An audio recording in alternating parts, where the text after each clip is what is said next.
warahmatullahi wabarakatuh. Alhamdulillahirabbil alamin wassalatu wassalamu ala asyrafil anbiya'i wal mursalin wa ala alihi rasulillahi ajma'in.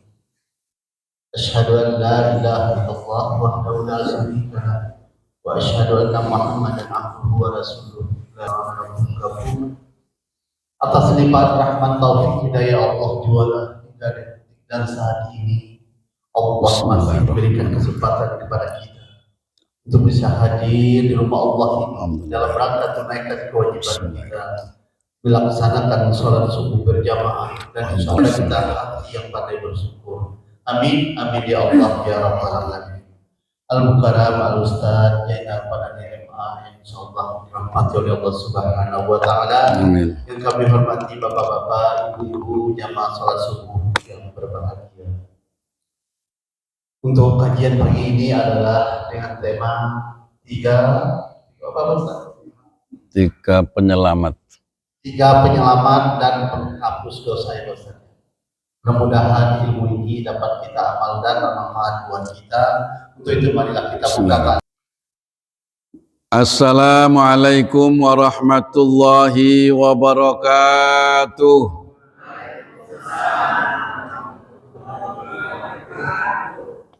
A'udzu billahi minasy syaithanir rajim. Bismillahirrahmanirrahim.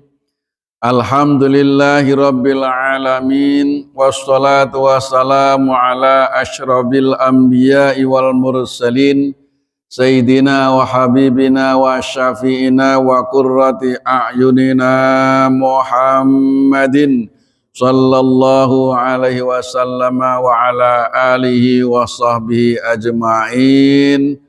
Amma ba'du, fala haula wala quwwata illa billahil aliyyil azim. Alhamdulillah, dengan izin dan takdir Allah, subuh pagi hari ini kita semuanya dalam ketetapan iman Islam, dalam kondisi sehat walafiat, jasmani, rohani, dan juga ekonomi. Dan alhamdulillah, pada subuh pagi hari ini kita berada di tempat yang mulia, yaitu di dalam masjid. Insya Allah ini merupakan tanda orang-orang yang dimuliakan Allah Subhanahu wa Ta'ala. Dan sekaligus tanda semuanya ini orang-orang yang ahli surganya Allah Subhanahu wa Ta'ala. Salawat dan salam semoga tetap terlimpahkan kepada manusia pilihan Allah, manusia kekasih Allah, Sayyidul Anbiya wal Mursalin, manusia yang diagungkan oleh Zat yang Maha Agung, manusia yang dimuliakan oleh Zat yang Maha Mulia, manusia yang paling bijaksana, manusia yang paling manis tutur katanya, manusia yang paling damai dalam rumah tangganya, manusia yang paling sayang terhadap umatnya dan bertanggung jawab atas keselamatan umatnya. Beliau adalah Nabi kita tercinta, Nabi kita Muhammad sallallahu alaihi wa alihi wasallam. Para jamaah sekalian yang dirahmati Allah, mari kita baca sholawat atas Rasulullah. Mudah-mudahan dengan sholawat ini kita diaku sebagai umat Rasul dan nanti disyafaati di hari kiamat dengan syafaatul uzma. Innallaha wa malaikatahu yusalluna 'alan nabi ya ayyuhalladzina amanu shallu 'alaihi wa sallimu taslima. Assalamualaikum ayuhan nabi wa rahmatullah wa barakatuh. Ya Rabbi salli ala Muhammad, ya Rabbi salli alaihi wa sallim.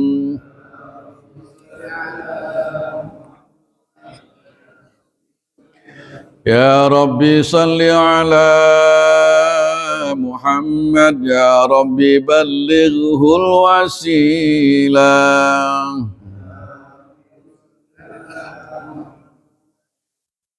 Ya Rabbi salli ala Muhammad ya Rabbi khassahu bil fadilah.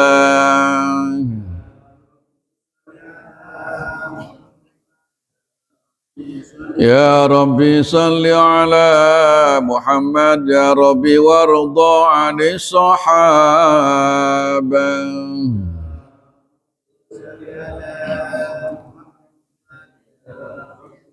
Ya Rabbi salli ala Muhammad ya Rabbi warda 'anis sulalah.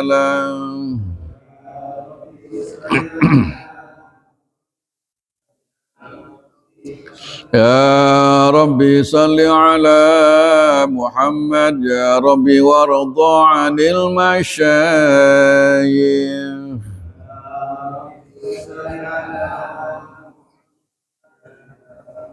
Ya Rabbi salli ala Muhammad ya Rabbi farham walidina.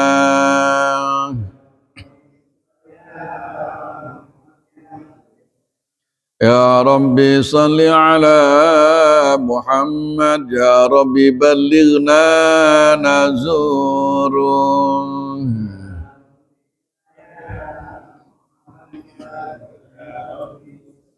Ya Rabbi salli ala Muhammad ya Rabbi nakhtim bil musyaffa'. Jami'ul a'mal mardudah au makbulah illa ala sholatin nabiyyi sallallahu alaihi wasallam. Semua amal itu ada dua potensi, diterima dan juga bisa ditolak, kecuali sholawat. Kalau sholawat semua diterima, li ta'zimi Rasulillah sallallahu alaihi wasallam, karena Allah memuliakan Nabi Muhammad sallallahu alaihi wasallam. Allah nyembah Allah, enggak bersalat pada Rasulullah, Allah enggak mau nerima. Oh, makanya jangan main-main kalau lagi sholat tuh yang ngantuk-ngantuk juga langsung cukekal gitu. Apa itu cukekal? Langsung merespon gitu. Insya Allah, mudah-mudahan kita semua mendapat syafaat Rasulullah. Baiklah jamaah,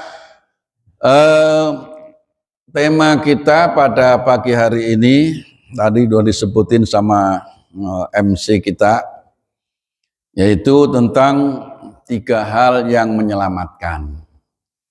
Komplitnya 3 kali 4. Jadi temanya 3 kali 4. Berapa 3 kali 4? 12. 3 yang menyelamatkan, 3 yang membinasakan, 3 yang mengangkat derajat, dan 3 penghapus dosa. Jadi 3 kali 4. Mudah-mudahan cukup waktunya. Kalau nggak cukup ya nanti ditambahin. Ya nggak usah lama-lama, sampai jam 12 siang aja dah. Nyanggup? Bapak ibu nyanggup, saya nggak nyanggup. Nah kalau bapak-bapak dengerin, duduk, dengerin. Saya ngomong mulu. Ya, salatun munjiyatun, 3 hal yang dapat menyelamatkan dari siksa. Wa salatun muhlikatun, dan 3 hal yang dapat yang merusak. Wa salatun darajatun, 3 hal yang mengangkat derajat. Wa salatun kafaratun, 3 hal yang penghapus dosa. Ini adalah hadis Nabi yang diriwayatkan oleh Abu Hurairah radhiyallahu an. Amal munjiatu, adapun 3 hal yang menyelamatkan. Fa khasyatullahi ta'ala fi sirri wal alaniyah, yaitu takut kepada Allah secara rahasia dan secara terang-terangan. Nih, 3 yang pasti menyelamatkan, yang paling pokok adalah fa khasyatullahi fi sirri wal alaniyah, yaitu mempunyai rasa takut kepada Allah baik dalam rahasia maupun dalam terang-terangan, dalam tersembunyi seorang diri maupun dalam keadaan beramai-ramai, tetap dalam hatinya ada rasa khosyah, ada rasa takut kepada Allah. Takut kalau tidak melaksanakan perintah, takut kalau melanggar larangan. Bukan karena larangannya, tapi karena Allahnya. Gitu. Nah, ini namanya imannya iman hakiki. Iman yang sudah menumbuhkan rasa takut pada Allah dalam hati. Karena iman itu ada 3 level. Ada iman taklidi, hanya sekedar ikut-ikutan. Ada iman istidlali, iman yang sudah berdasarkan dalil. Dan yang ketiga, iman hakiki, iman yang sudah sebenar-benarnya beriman. Nah, iman ini kalau sudah hakiki, itu terus-menerus ada di dalam hati, nggak pernah lupa, nggak pernah hilang. Sehingga merasakan kehadiran Allah setiap saat. Merasa dilihat oleh Allah setiap saat. Merasa bersama Allah setiap saat. Merasa terus-menerus diperhatikan oleh Allah setiap saat. Sehingga kemana saja dia selalu ada rasa ingat pada Allah dan selalu menjalankan perintah Allah dan tidak berani melanggar aturan-aturan Allah. Ini iman kalau udah sampai di sini ini, Masya Allah, udah pasti menyelamatkan kata Nabi. Salatun munjiatun. Itu. Nah, kalau kita belum sampai ke situ, ya kita terus berusaha. Bagaimana supaya kita ini merasa kehadiran Allah dalam hidup ini? Gitu. Jangan hanya iman tapi hanya di lisan, di hatinya kosong, jangan. Enggak boleh begitu. Ya. Jadi jangan hanya iman taklid. Taklid itu hanya sekedar ikut-ikutan. Ditanya, Pak, Bapak beriman enggak? Iman loh. Emang apa? Nah, tetangga aja saya beriman, ya saya ikut beriman. Berarti nama ikut-ikutan. Iman seperti itu enggak sah. Enggak sah. Enggak bisa menyelamatkan. Gitu. Karena orang sama-sama kita diciptakan oleh Allah. Terus sama-sama kita tinggal di bumi, buminya Allah. Sama-sama kita menghirup udara ciptaan Allah. Sama-sama kita minum air ciptaan Allah. Kok iman pada Allah sekedar ikut-ikutan? Emang kamu diciptakan sama siapa? Emang kamu tinggal di bumi siapa? Emang kamu tidak tersentuh oleh sinar matahari? Emang kamu bisa menciptakan dirimu sendiri? Jadi iman pada Allah ini harus masing-masing individu harus merasakan, meyakini adanya Allah, karena adanya diri kita, adanya alam semesta, bukti adanya pencipta. Jadi nggak boleh ikut-ikutan.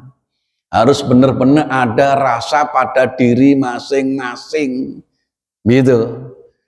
Ya, namanya iman istidlali, iman berdasarkan dalil.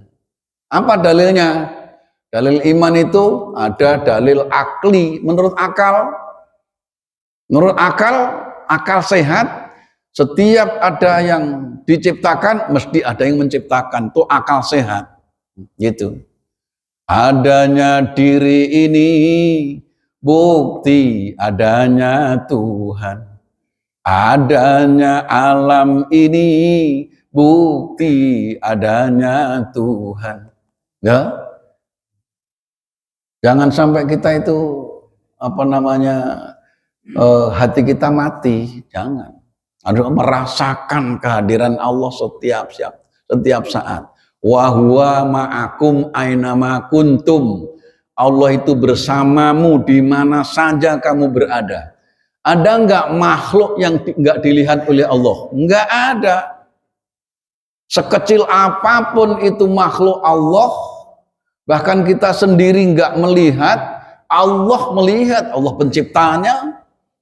Ada makhluk yang di dasar laut dalam pengetahuan Allah. Ada laut yang di udara, bahkan mungkin bakteri yang kita nggak melihat kalau nggak pakai alat.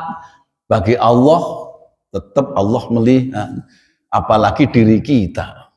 Makanya sudah merupakan satu kesalahan kalau dalam diri kita itu tidak merasakan kehadiran Allah. Itu udah kesalahan. Harus. Memang kita kemana saja kita di atas bumi Allah. Kita mau pergi kemana? Ini tahun baru ini. Mau kemana?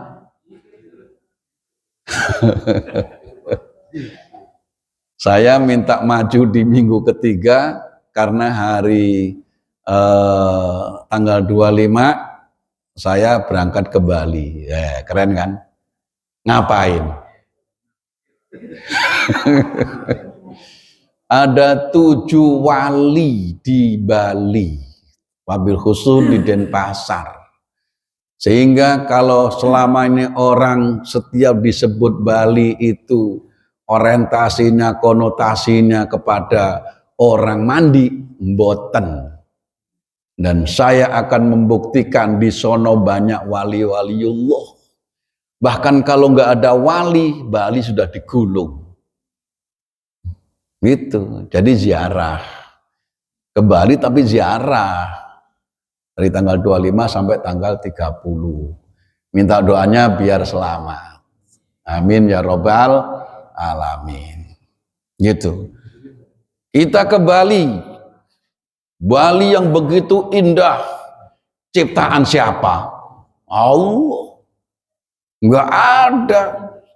Ya, bumi yang diciptakan oleh manusia enggak ada. Manusia hanya sebagai penghuninya. Semua ciptaan Allah. Sehingga kita mau berjalan kemana saja, kita harus merasa kehadiran Allah. Pasti selamat. Pasti selamat. Ibu-ibu punya suami, suaminya merasakan kehadiran Allah. Mau nggak pulang berhari-hari kerja, bener-bener kerja. Nggak mungkin dia itu alasannya rapat, nggak taunya rapat, nggak mungkin. Kalau dia punya rasa khosyah kepada Allah. Bapak punya istri, istrinya punya rasa takut kepada Allah. Bapak lagi ke luar negeri karena tugas, aman-aman saja istri di rumah. Gak bakalan macem-macem walaupun gak ada suaminya karena dia ada rasa takut kepada Allah. Aman semua. Maka disebut oleh Nabi munjiyatun. Inilah yang penyelamat sejati. Yang sebenar-benarnya pasti menyelamatkan ketika seseorang itu merasa kehadiran Allah dalam hidupnya. Gitu. Khosyatullah fisiri wal alaniya. A'udzu billahi minasyaitonir rajim. Bismillahirrahmanirrahim. Innal ladzina yakhshawna rabbahum bil ghaibi lahum maghfiratun wa ajrun kabir. Innal ladzina yakhshawna rabbahum bil ghaibi lahum maghfiratun wa ajrun kabir. Saya tanya, itu surah apa? Padahal udah hafal nih. Saya yakin ibu-ibu udah, terutama banyak yang hafal. Bapak juga udah kapalan. Bukan hafal lagi udah. Surah apa, Bu? Innal ladzina yakhshawna rabbahum bil ghaibi lahum maghfiratu wa ajrun kabir. Surah enggak ada suaranya. Halo? Surah Al-Muluk. Tadi kan saya bilang udah hafal. Jangan terlalu tawaduk ngapa? Terlalu tawaduk udah hafal ditanya pura-pura enggak hafal. Ya kan? Tabarakalladzi biyadihil mulku wa huwa ala kulli syai'in qadir. Alladzi khalaqal mauta wal hayata liyabluwakum ayyukum ahsanu amala wa huwal azizul ghafur. Alladzi khalaqa sab'a samawati tibaqa ma tara fi khalqir rahmani min tafawut farji'il basara hal tara min futur.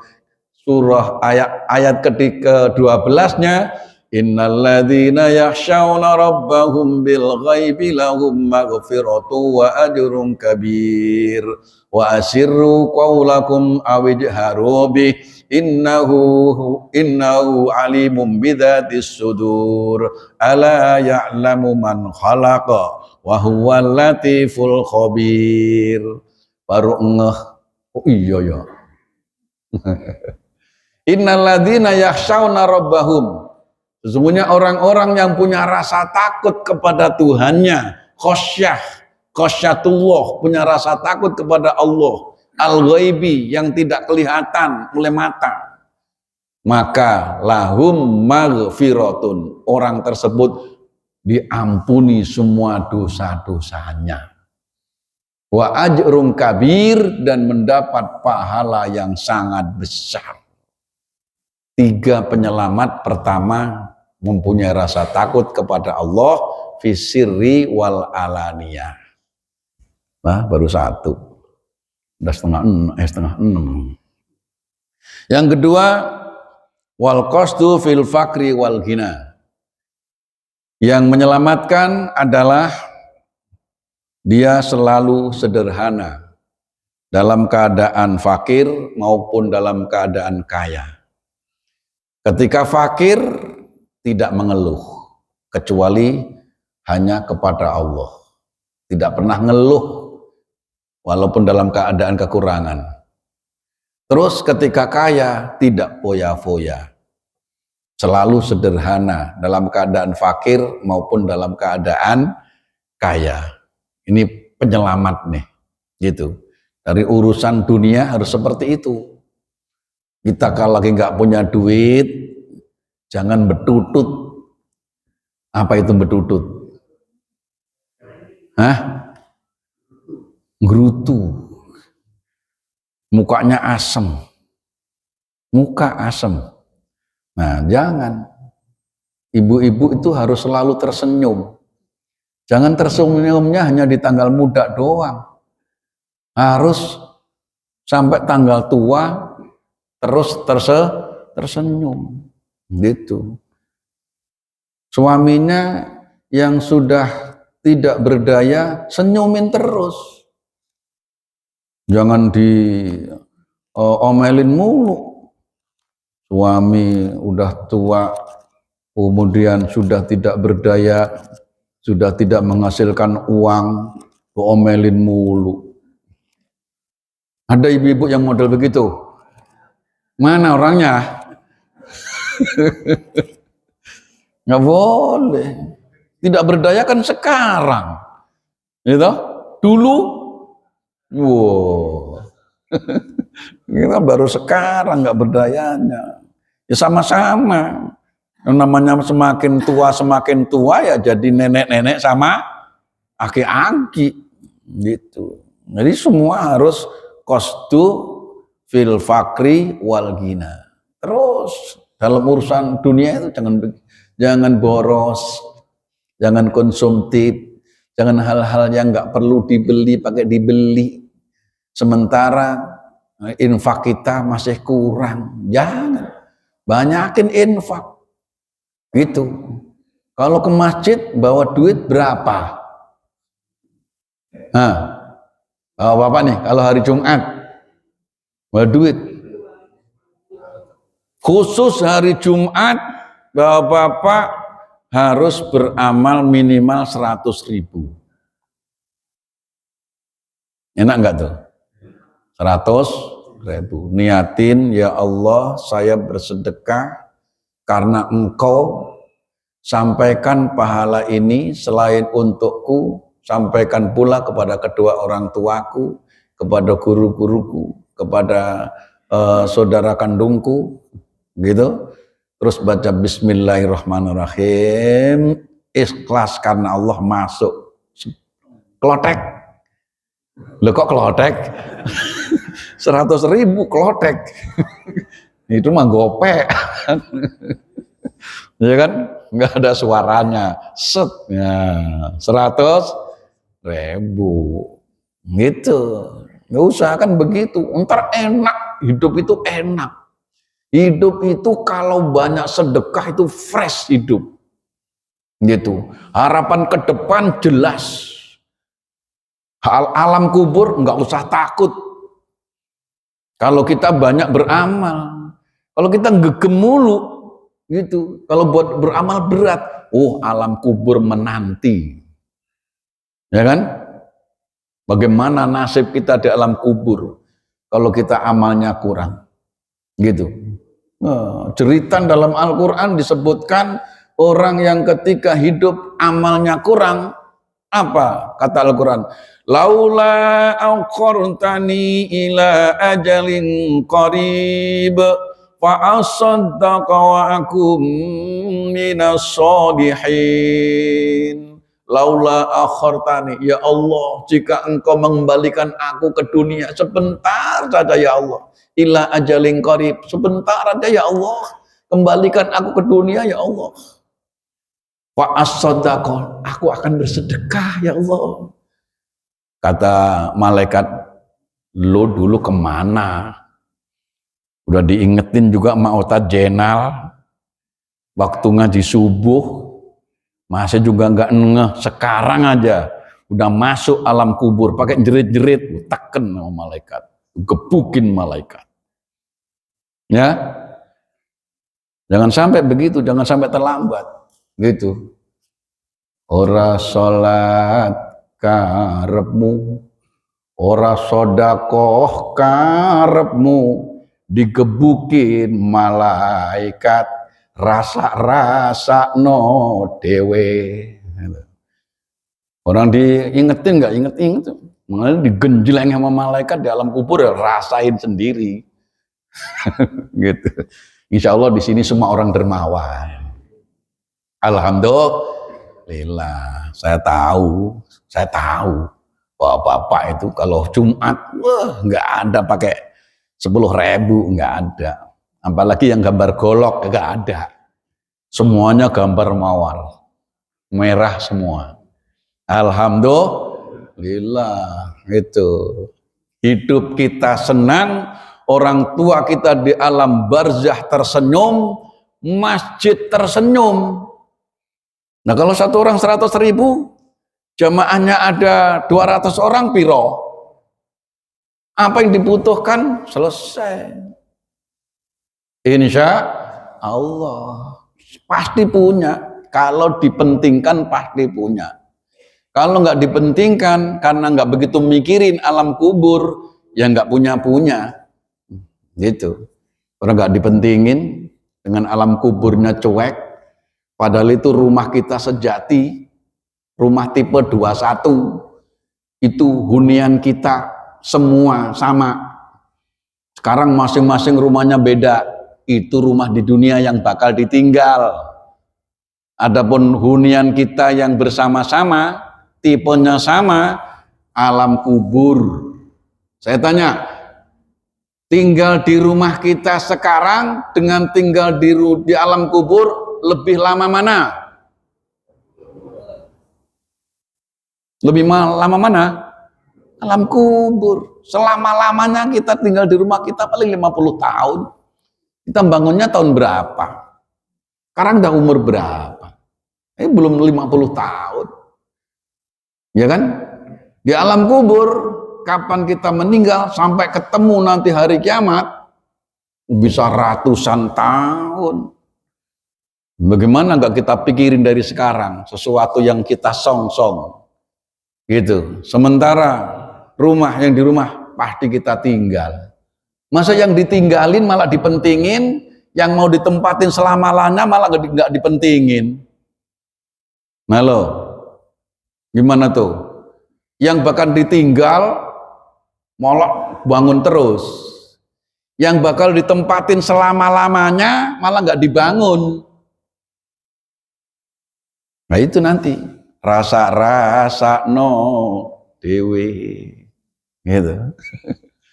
Ya, jadi fakhosyatullah fisiri wal analnya. Yang ketiga wal adlu firridho wal ghadab. Yang menyelamatkan adalah tetap mampu berbuat adil dalam keadaan senang maupun dalam keadaan marah. Biasanya orang itu bisa adil giliran nggak ada masalah atau dalam keadaan senang. Tapi giliran dalam keadaan marah biasanya adil ini terkikis. Biasanya ngasih orang, begitu orang itu nyakitin, dikasih apa enggak? Ora. Berarti enggak adil. Padahal dia yang berhak menerima. Yang berharap menerima dia. Bagaimanapun keadaannya harus tetap dikasih. Itu namanya adil. Malah dialihin pada yang disenengin doang.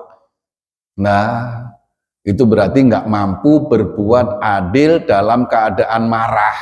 Kalau itu belum ada jaminan.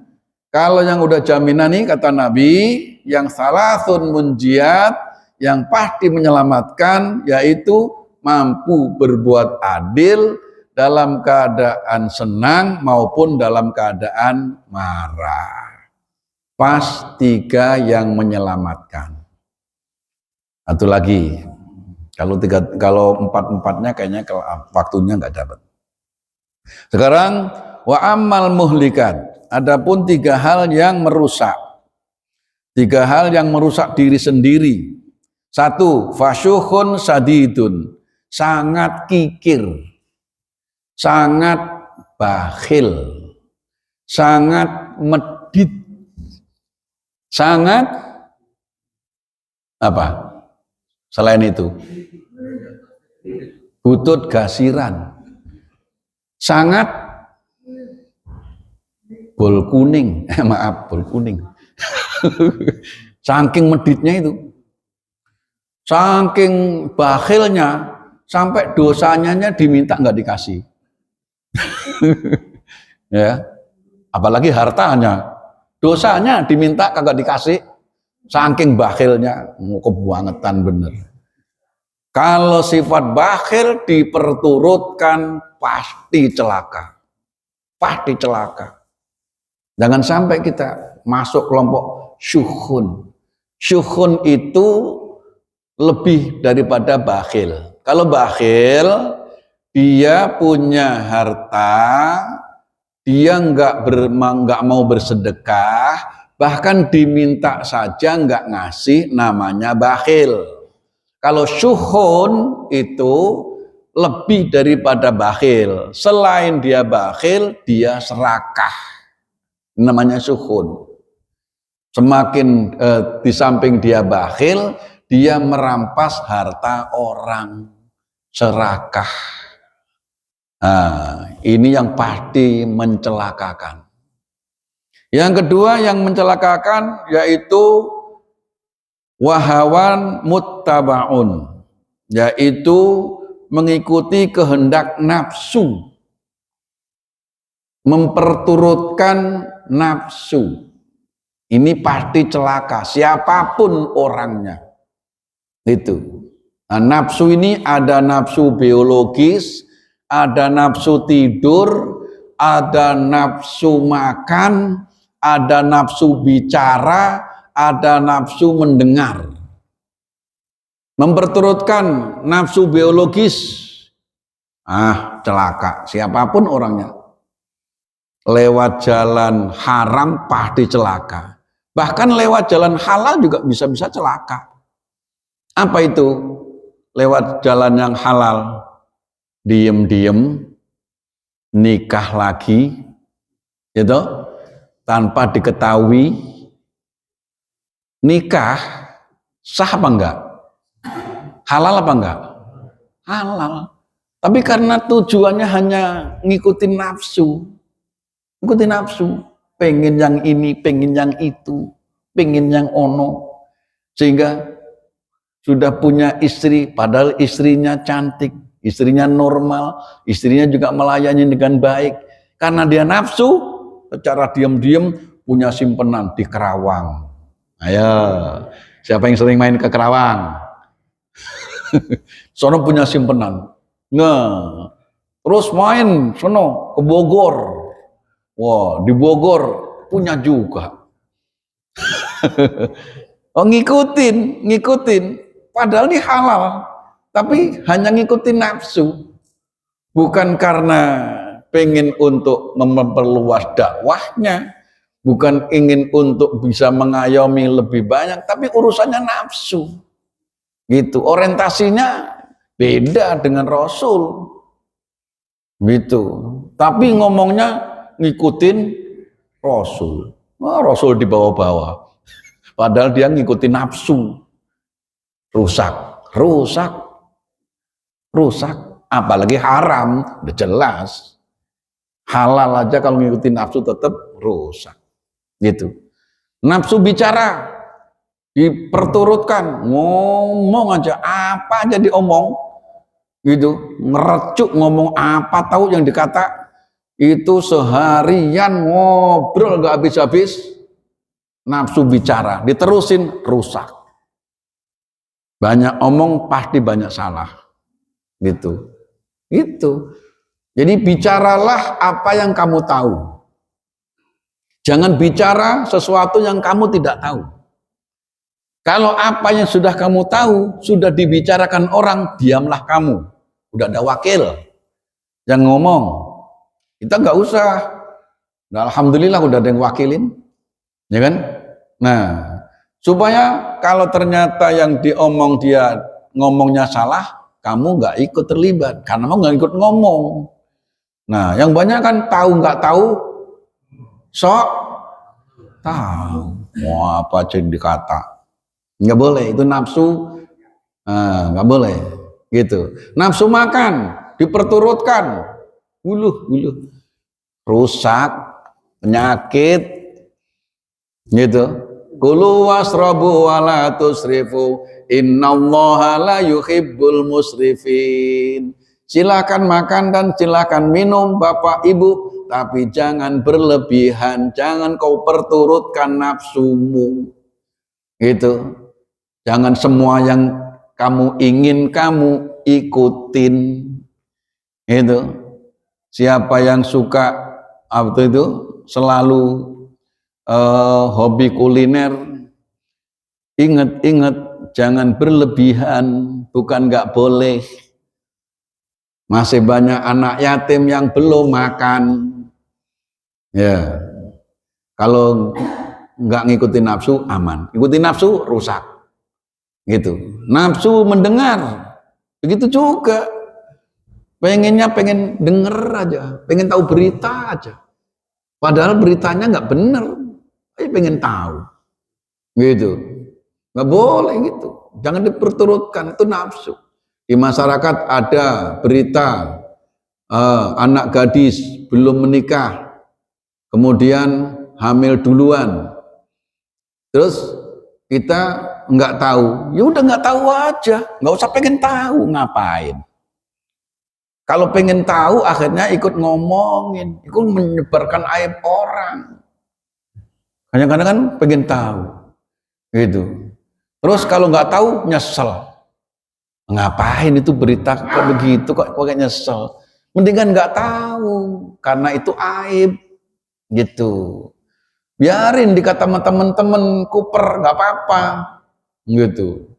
Itu ada ngomong temen-temen udah pada ngomong. Terus dia belum tahu berita, terus dikata sama temennya, kamu sih di rumah mulu, nggak tahu dah perkembangan. Lah perkembangan apa? Ya, itu nafsu mendengar. Nafsu tidur. Jangan diturutin. Tidur mulu. Gitu. Udah jam 8 udah tidur. Sampai subuh belum bangun. Kata Imam Ghazali, siapa yang tidur dari jam 10 terus kemudian dia tidak bangun sampai ketemu subuh, berarti itu orang dikencingin sama setan. Kalau nanti bangun ternyata pesing, jangan nyalain bapaknya. Itu bukan bapaknya, itu setan. Jadi orang yang nggak bisa bangun malam, gitu, nggak bisa sholat tahajud, padahal dari sore sudah tidur, itu dikencingin sama setan. Karena apa? Nafsu tidur diperturutkan. Jadi siapa yang memperturutkan nafsu, pasti rusak. Yang hadis Nabi. Yang terakhir penutup, yang mencelakakan adalah wa ijazul mar'i binafsihi. Ujub, merasa dirinya lebih daripada orang lain. Sombong. Ya, merasa dia paling macam-macam Pak, isinya paling. Itu dipelihara rusak. Yang benar kita memandang orang itu selalu husnudzon, selalu positif. Ketemu anak kecil lebih mulia daripada saya karena dia belum punya dosa. Saya dosanya udah banyak. Ketemu dengan orang tua lebih mulia daripada saya karena dia pengalamannya lebih banyak, ibadahnya lebih banyak karena lebih dulu. Ketemu orang bodoh kalau dia berbuat dosa, maklum. Ini saya sudah tahu masih berbuat dosa. Masih bagusan dia. Selalu begitu, supaya positif. Jangan berpikir meremehkan orang. Gitu. Ijazul mar'i itu mencelakakan. Enggak boleh. Baik, karena udah jamnya udah masuk isyraq, ya. Udah masuk kan? Ya, boleh ada pertanyaan 1 apa 2? Bapak-bapak yang bertanya, Ibu? Kalau ada. Ya. Nggak ada ya? Kalau nggak ada, alhamdulillah. Berarti, iya, berarti udah kepengen nyarap. Ya, nggak, ibu-ibu nggak ada? Ya, udah. Tutup doa aja Pak Ustaz. Iya. Terima kasih atas perhatiannya. Mudah-mudahan duduk kita penghapus semua dosa-dosa kita. Duduk kita di majelis taklim memuliakan kita di sisi Allah Subhanahu wa taala dan mudah-mudahan semuanya mendapat husnul khatimah. Al-Fatihah. A'udzubillahi minasyaitonirrajim. Bismillahirrahmanirrahim. Alhamdulillahirabbil alamin arrahmanir rahim maliki yaumiddin. Iyyaka na'budu wa iyyaka nasta'in ihdinas siratal mustaqim siratal ladzina an'amta 'alaihim ghairil maghdubi 'alaihim waladdallin amin wa'fu 'anna ya karim bi rahmatika ya arhamar rahimin bismillahirrahmanirrahim alhamdulillahirabbil alamin alhamdulillahirabbil alamin alhamdulillahirabbil alamin rabbana ighfir lana dzunubana wa liwalidayna warhamhum kama rabbawna shighara wa limasyayikhina wa ustadina wa muallimina wa dzil huquqi wajibati alaina wa li jami'il muslimin wal muslimat wal mu'minin wal mu'minat al ahya'i minhum wal amwat Allahumma ja'alna wa auladana wa dzurriyyatana wa talamidana min ahlil ilmi wa min ahlil khair wa min ahli tauhid wa min ahli la ilaha illallah wa min ahlil Qur'an wa la taj'alna wa iyyahum min ahli syarri wa ahli dhair Rabbana atina fid dunya hasanah wa fil akhirati hasanah wa qina adzabannar wa adkhilnal jannata ma'al abrar ya aziz ya ghaffar ya rabbal alamin sallallahu ala sayyidina Muhammadin wa barik wa sallim subhana rabbika rabbil izzati amma yasifun wa salamun alal mursalin walhamdulillahi rabbil alamin. Alhamdulillah.